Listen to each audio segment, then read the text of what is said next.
Hello and a happy blessed Easter to you, our dear viewer, from wherever you're tuning in from, and welcome to the Catholic Focus News Bulletin. I am Susan Bulemi and our sign language interpreter is Samuel Wainaina.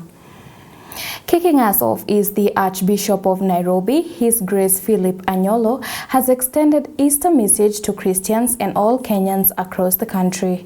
Speaking after a service at the Holy Family Minor Basilica, Archbishop Anyolo emphasized the importance of caring for the sick, the poor, prisoners, and all those with special needs in the society. He noted that the Easter season is a time to demonstrate love, compassion, and unity among all citizens. Take a look. A happy and joyous Easter. Easter that fills us with the great new hope of a nation as Kenya amid the challenges and the difficulties and all other issues that we are subjected to. The neediness of health situations, we want to say all this. In these circumstances, we still wish you a very happy and hopeful Easter season. I want to take this chance also to wish all our Catholic members and Christians a very blessed and joyous Easter, a moment in which we as Christians renew our commitment in service of love and truth. Truth of the gospel, truth and service in line of Jesus Christ himself, who set an example that all of us should imitate. And this example is focused towards those ones who are subjected under various circumstances that sometimes are inhuman in any society, regardless of who you are. We want to ask that all Christians and all people of goodwill, we tend towards helping the people who are in situations of need in such a manner that we can do our best and say, thank you, God, I've done it, and it is because of you I've done to this person, not because of me as a person, but because of you, God, I've done it. So we say thank you, and the Easter message is the message of love, which Christ himself set forward as a commandment, the new commandment for everybody of us. I want to ask Kenyans to imitate what Jesus has taught us. He died as Jesus, but he rose as Christ, overcoming death. Simply meaning is alive in matters of faith within our midst. As we conclude the Lenten season, as we begin Easter season, it means all that we have impressed about him and his life, the attitude towards other people, the gratitude to God, and the beatitudes that he teaches us to take care of the poor, the needy, the sick, and those in prisons and everywhere. It should become our way of life in the service of our nation and in the service of our neighbor. And now shifting our focus from the Archdiocese of Nairobi, the Archbishop of the Catholic Archdiocese of Mombasa, Most Reverend Martin Kivuva Musonde, has called on Kenyans to uphold justice, equality, and love in public service. In his Easter message, Archbishop Kivuva emphasized the need for national unity, urging citizens to come together in prayer for good leadership and a more just society. His message comes at a time when the country continues to reflect reflect on values of integrity and cohesion among leaders and the public alike. Gabriel Mokoma with a full report. Addressing faithful and members of the press, His Grace Most Reverend Archbishop Martin Kivuva Musonda of the Catholic Archdiocese emphasized the importance of practicing justice, fairness and love in all aspects of life. Waweze kuona kwamba tunafanya kazi zetu kwa haki na usawa, zaidi kwa upendo, kwa sababu kazi zote za umma ambao wengi tumeajiriwa au wengine tumejitolea ni kuzifanya kwa upendo, kuzifanya kwa ushirikiano, na zaidi kuwa tayari siku zote kubebeana misalaba yetu kama wananchi au kama viongozi na wananchi wetu. He commended the youth for initiating the Tuko Kadi initiative and encouraged them to remain organized ahead of the upcoming elections, while urging Kenyans to shun tribalism and embrace unity. Vijana wetu nimeona wamesinikizwa baada ya kusikiza mawazo yao. Tunawasinikiza tena na tena, wasijisahau. Wanasema wako kadi, tujipange kwa yanayokuja sisi mwaka ujao uchaguzi. Tujipange kwa maisha ya kutambuana, sisi si kabila hii au kabila ile, sisi ni Wakenya, na tuchukue jukumu la kuwa kwamba kama Wakenya tuombee kupata uongozi na namna wa viongozi wanavyoweza kushauriana na wenzao na kufanya yale yanayohitajika. At the same time, he called on Christians to pray for peace in conflict-affected countries in the Middle East, highlighting the power of prayer in fostering global stability. Tuwatakieni wale wenye changamoto za dunia nzima, hasa sehemu zenye vita, sehemu za tunaoita Holy Land, nchi ambayo ni takatifu, ambao nyakati kama hizi kumekumbwa na hizi vita vya wao na majirani zao, kwa majirani ambao wengine wao pia wanapigwa mabaruti, wanaumizwa, wanauana. Wale walioanziwa Palestinians ambao wako sehemu za wametengwa na wameumizwa, tuendelee kuwaombea. Archbishop Kivuva also urged motorists to exercise caution on the roads during the Easter season to help prevent accidents. Madereva na wale wote mnaohusiana na magari ya usafiri wa umma, tuweze kuwa waangalifu, tuweze kushikiliana na kusafirishana kwa amani, watu watoke waliko waende wanapokwenda, hali ya usalama. Gabriel Mokoma, Taita Taveta. And still focusing on the different messages, Easter messages that the leaders of the Catholic Church had for the Christians. As Christians around the world mark Easter, a message of hope, peace and integrity is taking center stage in the Catholic Diocese of Murang'a. Bishop James Maria Wainaina reminded the faithful that the resurrection of Jesus Christ is not just a historical event, but a living reality that renews hearts, communities and the nation. The call is now for believers to embrace unity, reject corruption and injustice, support the vulnerable and pray for peace both locally and globally. I urge all faithful to embody the spirit of Easter in practical ways. 1.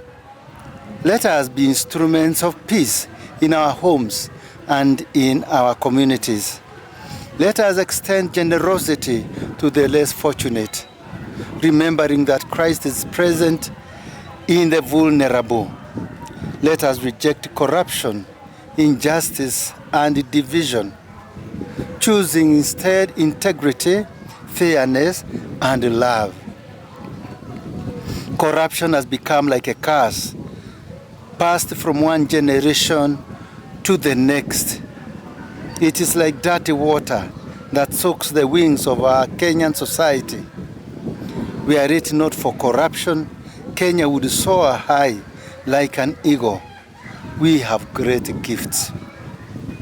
And you, Our young people, especially, you are called to be ambassadors of hope.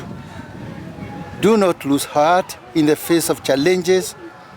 Your future is bright when rooted in faith, discipline, and commitment to the good of all. Let us also pray for peace in the world. There is too much fighting in the world, too much violence and destruction, too many conflicts in the world. Even where there is no outright war, we find many situations of controversies and misunderstandings. All these come from hearts of human beings, and they show how unsettled we are in our hearts. There is need for healing of injured hearts through dialogue, reconciliation, and forgiveness. And above all, we need to place God in his rightful place by accepting the message of the cross, which is the sure road to resurrection and a new life of Easter. Resurrection assures us that God walks with us, even in our darkest moments, to bring us peace in ourselves, in our families, in our communities, and in the world. During this Easter, may we also care for God's creation. We have a responsibility before God to care for our environment. Let us work together to build a society that reflects the value and dignity of every human person. Moving on, residents of Thika can expect improved and reliable water supply as the town prepares for elevation to city status. Authorities say key infrastructure projects are already underway to support the growing population and future demand. Here's Gifted Rapalo with a full report. Our supply is continuous. One of the plan is the project we are undertaking with Danida, with Impact Fund of Denmark, that is geared towards construction of a dam, a 14.6 million meter cubed of water that will be built on Thika River. The expansion also includes a new wastewater treatment plant to enhance sanitization services as demand rises. In addition, we will have a 70,000 meter cubed water treatment plant and a 14,000 meter cubed per day wastewater treatment plant at Pilot. The project is at very advanced stages, and that will increase our throughput by about 15,000 meter cubed per day. This project is expected to be complete by end of next year. Leadership, including Tiwasco Director Shem Kivyatu, have dismissed concerns over potential water shortages.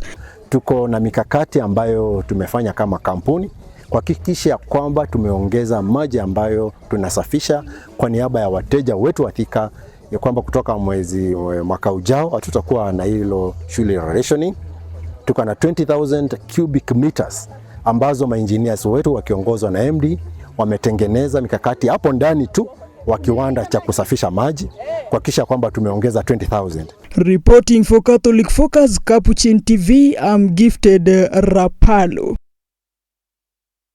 And away from that, we move to the western region of Kenya, whereby Busia MP Geoffrey Macho has urged East African community member states to remove trade barriers and allow citizens to freely do business, while calling for a single regional currency by 2030 during the Busia cross-border run in Kenya on Saturday.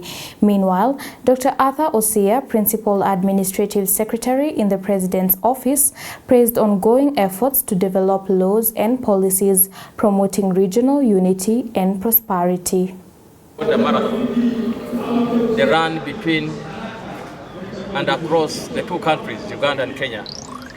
And the purpose is to break the walls and the borders that we have created by colonialists to divide our people. We are one as people. what affects a Kenyan person affects a Ugandan person. So this cross-border marathon opens more doors for Ugandans to come in Kenya and do a lot of trade, get education in Kenya, marry in Kenya, and also at the same time make networks for their livelihood. And the same to Kenyans, to Uganda. I call upon the East African countries, all the partner states, that we should quicken very, very quick to make sure that the Federation of East Africa is materialized so that we have one currency.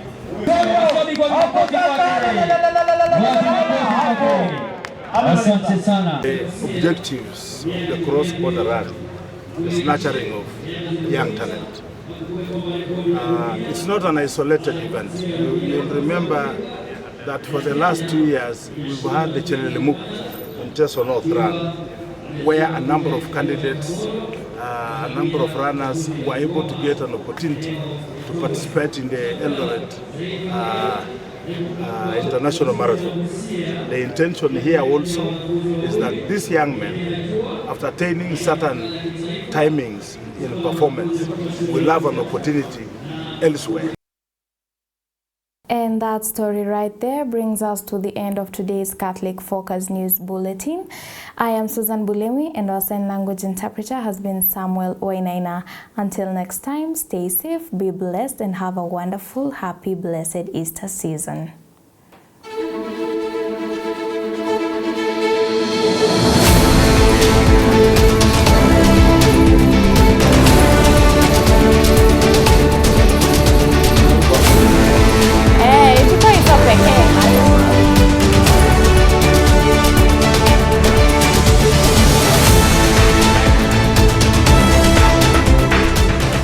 Keep